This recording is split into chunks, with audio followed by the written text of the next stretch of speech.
జై శ్రీరామ్. శ్రీమాత్రే నమః. శ్రీ గురుభ్యో నమః. 2025 సంవత్సరం జూలై 27వ తారీఖు నుంచి 2025 సంవత్సరం ఆగస్టు 2వ తారీఖు వరకు ఈ వారం యొక్క వారఫలాలు, ఈ వారం యొక్క గోచార గ్రహస్థితులు. మిథున రాశిలో బృహస్పతి, దేవగురువైన బృహస్పతి, అలాగే దైత్యగురువైన శుక్రాచార్యుల వారి సంచారము. కర్కాటక రాశిలో సూర్యనారాయణమూర్తి వక్రించిన బుధ భగవానుడితోటి కూడిన సంచారము. సింహరాశిలో కేతుదేవుడు మంగళ సంచారము. మంగళ్ ఒక 2 రోజులు సింహరాశిలో సంచారం చేసి తదుపరి ఆయన కన్యారాశిలో ఆయన సంచారాన్ని కొనసాగిస్తున్నారు.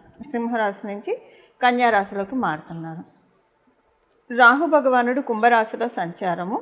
వక్రించిన శనీశ్వరుడు ఆఖరిదైన మీనరాశిలో సంచారము. అన్ని రాశుల్ని తొందరగా చుట్టూ వచ్చే, అతివేగంగా చుట్టూ వచ్చే ఆ గ్రహము చంద్ర భగవానుడు. ఈయన ఈ వారము సింహరాశి నుంచి తులారాశి వరకు ఆయన సంచారం ఉంటుంది. ఈ 3 రాశులు ఆయన సంచారం ఉంటుంది. ఇవి ఈ వారంలో గోచారంలో ఉన్న గ్రహదేవతలు ఈ రాశుల్లో ఉన్నారు. ఈ రాశుల్లో వాళ్ళు స్థితులై ఉండడం వల్ల ఈ వారం గోచార గ్రహస్థితుల ఫలితాలు 12 రాశుల వాళ్ళకి, 12 లగ్నాల వాళ్ళకి ఎలా ఉంటుందో మనం చూద్దాం. ధనుసు రాశి, ధనుసు లగ్నాల్లో పుట్టిన వాళ్ళకి మీకు ఈ వారం నుంచి కొన్ని మంచి మార్పులు చోటు చేసుకుంటున్నాయి. మీకున్న ఆరా మొత్తం కూడా క్లెన్స్ అయిపోతూ ఉంది. అంటే మీరు ఎంత పాజిటివ్ ఆరా ఉన్నా మీ చుట్టూ ఉన్న కొన్ని సర్కమ్స్టాన్సెస్ వల్ల, కొంతమంది ప్రవర్తన వల్ల చాలా డిస్టర్బ్ అయ్యి ఉన్నారు. గత సంవత్సరంగా కొంత డిస్టర్బ్ అయితే అయ్యి ఉన్నారు. ఈ వీక్ నుంచి వీటన్నిటి నుంచి మీరు బయటపడిపోతూ ఉన్నారు. మీ ఆరా పూర్తిగా క్లెన్స్ అవుతూ ఉంది. శారీరక ఆనందం, మానసిక ఆనందాన్ని గోచరంలో ఉన్న గ్రహదేవతలు బ్లెస్ చేస్తూ ఉన్నారు, దీవిస్తూ ఉన్నారు మిమ్మల్ని. ఈ వీక్ నుంచి మీరు కొన్ని మంచి నిర్ణయాలు తీసుకుంటారు, ముఖ్యమైన నిర్ణయాలు తీసుకుంటారు. మీరు తీసుకున్న నిర్ణయాలు మీకు డెఫినెట్గా కలిసి వస్తాయి. అయితే ఇది నేను మొదట చెప్పినట్టు ఈ వీక్లో మీరు ఈ నిర్ణయం తీసుకోవచ్చు, లేదా ఈ వచ్చే 6 నెలల్లో అయినా తీసుకోవచ్చు. ఇమీడియట్గా ఈ వీక్ కాకపోయినా అనుకోకుండా అలఫేషడని ఏదైనా నిర్ణయం తీసుకోవాల్సి వస్తారు. ఆ నిర్ణయం మీకు చక్కగా, అంటే మీరు తీసుకున్నది మీకు రిగ్రెట్ అయ్యే విధంగా కాకుండా చక్కగా వెళ్తుంది. కళారంగంలో ఉన్న వాళ్ళకి చాలా మంచి శుభ సమయము. మీరు అనుకున్నవి ఏవైతే ఉన్నాయో అవన్నీ మీకు నెరవేరుతాయి. ఉద్యోగస్తులకి, వ్యాపారస్తులకి ఇద్దరికీ కూడా ఏకకాలంలో శుభంగా ఉండే ఫలితాలు. అక్కడ మీకున్న సమస్యలు 1 by 1 సాల్వ్ అవ్వడం మీరు చూస్తారు. మీకు సంతోషం అనిపిస్తుంది. వ్యాపారస్తులకి కూడా ఇదే విషయము. మీకు వ్యాపారం సరిగ్గా జరగక బాధపడుతున్నా, లేదా వ్యాపారంలో ఏవైనా క్లిష్ట సమస్యలు ఉన్నా ఇవన్నీ కూడా ఒకదాని తర్వాత ఒకటి సెపరేట్ అవ్వడం చూస్తారు. రుణ ప్రయత్నాలు సఫలీకృతం అవుతాయి. రుణానికి సంబంధించిన విషయాల్లో అనుకూలతలు ఎక్కువగా ఉన్నాయి. మీకు ఎవరైనా బకాయిలు ఇవ్వకపోతూ ఉంటే అవి చక్కగా తీర్చుకోగలుగుతారు. ఇస్తారు, వాళ్ళు మీకు తీర్చుకోగలుగుతారు కాదు, మీకు రావాల్సిన ఉంటే వాళ్ళు ఇవ్వడానికి మీకు ఈ 6 నెలల్లో ఛాన్స్ ఉంది. ఇది ఈ వారం యొక్క గోచార గ్రహస్థితుల ఫలితాలు ధనుసు రాశి, ధనుసు లగ్నంలో పుట్టిన వాళ్ళకి. పరిహారము మనం ఇప్పుడు చూద్దాము. పరిహారము 2 విధాలైన పరిహారాలు చెప్తాను. ఈ రెండిట్లో మీకు ఏది కుదిరితే మీరు అది చేయండి. 2 చేస్తామంటే మహాభేషుకు చక్కగా ఉంటుంది. మొదటి పరిహారం ఏంటంటే, యాక్చువల్గా ఇక్కడి నుంచి ఈ వారం మొదలుకొని ఒక 41 రోజులు లేదా తుదకి 21 రోజులైనా సరే, ఏకవింశతి రోజులు అయినా, దినాలైనా కావచ్చు, లేదా మండలం 41 రోజులు, మీ ఓపిక. ప్రతిరోజు సాయంత్రం పూట ఏదన్నా దేవాలయాన్ని సందర్శించండి. మీ ఇంటి దగ్గర ఉన్న దేవాలయం కావచ్చు, లేదా ప్రత్యేకించి మీరు ఎక్కడికైనా డ్రైవ్ చేసుకొని కొంచెం సుప్రసిద్ధ పుణ్యక్షేత్రాలకు వెళ్ళినా, ఏదైనా సరే ప్రతిరోజు క్రమం తప్పకుండా 21 రోజులైనా పర్లేదు, 41 రోజులైనా పర్లేదు, సాయంత్రం పూట చక్కగా శుచిలై స్నానం చేసి ఉతికిన వస్త్రాలు కట్టుకొని వెళ్ళండి. ఇది చాలా మంచిది. ఇప్పుడు ఒకవేళ కొంతమంది ఇంట్లోనే ఉంటారు, ఎవరిని తగలము, మనం మన ఇంట్లోనే ఉంటే ఎవరిని ముట్టుకోము కాబట్టి అప్పుడు మీరు కాళ్ళు చేతులు కొంతమందికి రెండో పూట స్నానం చేస్తే సైనసైటిస్ ఇలా ప్రాబ్లం ఉన్న వాళ్ళకి పడకపోవచ్చు. అప్పుడు మీరు ఉతికిన వస్త్రాలు ధరించి కాళ్ళు చేతులు మొహం కడుక్కొని ఇంట్లో ఉన్న పని అయితే మీరు వెళ్ళవచ్చు. సో ఇప్పుడు అంటే అందరికీ ఓపిక ఉండకపోవచ్చు ప్రతిరోజు గుడికి వెళ్ళాలంటే, కొంతమందికి కుదరదు, ఎందుకంటే ఆఫీసులకి వెళ్తారు, మరి కుదరాలి కదా, వాళ్ళకి టైమ్స్ అడ్జస్ట్ అవ్వవు. అలాంటప్పుడు ఏం చేస్తారంటే మీకు కుదరదు అని అనుకుంటే కనుక ప్రతిరోజు సూర్యాస్త సమయము, ప్రదోష సమయం అని అంటాం. ఈ సమయంలో ఏవి తినకండి. సహజంగా కొంచెం ఆ టైంలో ఏవో స్నాక్స్ అవి తినే అలవాటు ఉంటుంది చాలామందికి.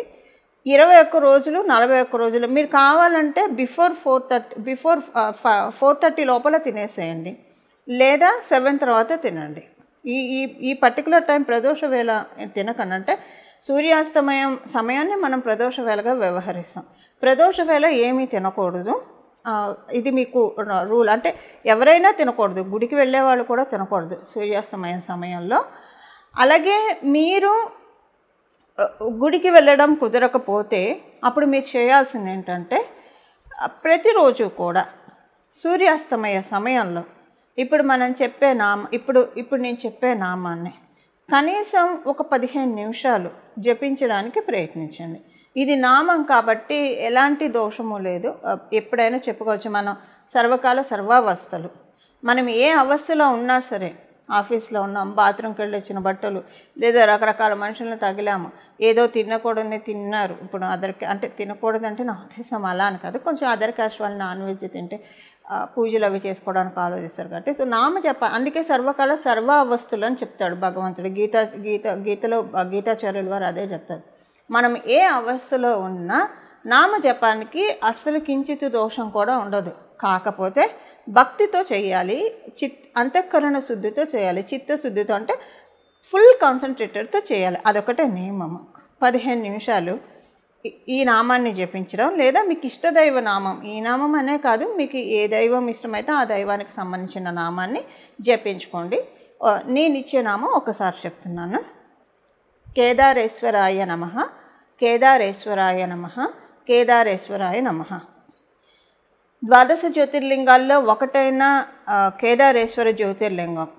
ఈ కేదారేశ్వరుణ్ణి మనం తలుచుకుంటే మన పాపాలన్నీ కూడా దూది పిందకి కనుక మంట పెడితే టప్ టప్ టప్ టప్ టప్ టప్ ఎలా పేలిపోతాయో, లేదా ఒక 2 మన చేతి నిండా ఎండుటాకులు పెట్టుకొని ఉఫ్ఫను ఊదితే ఎలాగైతే ఎగిరిపోతాయో, లేదా పెద్ద గాలి వచ్చినప్పుడు ఎలాగైతే ఎంగిలి విస్తరాకి ఎగిరిపోతుందో, అలా మన కర్మదోషాలన్నీ కూడా ఎగిరిపోతాయి. అవి మనకి శివమహాపురాణం చెప్తుంది.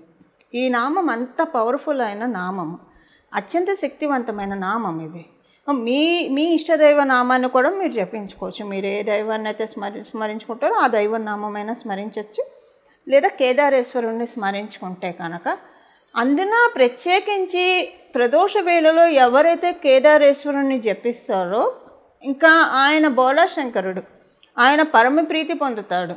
పరమప్రీతి చెంది మనకి ఏది మన జీవితంలో మనకి లభిస్తే మన సౌఖ్యము, మన శాంతి చెదరకుండా మనం చాలా సంతోషంగా ఉంటామో అది ఆయన మనకిస్తాడు. ఒక్కోసారి మనకి కోరుకోవడం చేత కాకపోవచ్చు.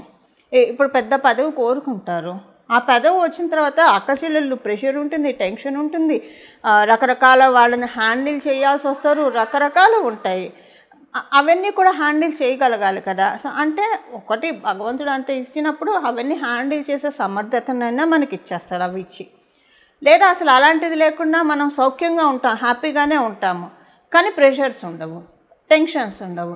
అవి ఈ 2 లేకుండా హ్యాపీనెస్ ఇస్తాడు. ఏదైతే మనకి ఏది మనకి అందిస్తే మంచిదో, మనం ప్రశాంతంగా ఉంటామో అది మనకి ఇస్తాడు. ఒక్కోసారి మనకి పడనివి మనం కోరుకుంటే, తినకూడని ఆహారం తింటే అజీర్తి చేసి ఎలా ఇబ్బంది పడతామో, మనకి తెలియకుండా కోరకూడనివి కోరుకుంటే వాటి వల్ల పెయిన్ ఉండి అది జాతక చక్రానికి అజీర్తి అనుకోండి, అంతే.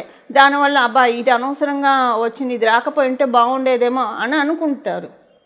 సో అలాంటివి కాకుండా భగవంతుడు మనకి ఏదైతే మనం హ్యాపీగా ఉంటామో అది మనకిస్తాడు. ఎండ్ ఆఫ్ ది డే మనందరికి కావాల్సింది ఏంటి? సుఖ సౌఖ్యాలు, సంతోషము, ఆనందము. ఇది ఖచ్చితంగా ఎక్స్పీరియన్స్ అవుతారు. ఈ 6 నెలల్లో మంచి ప్రామిస్ అయితే గ్రహదేవతలు త్రో చేస్తున్నాయి.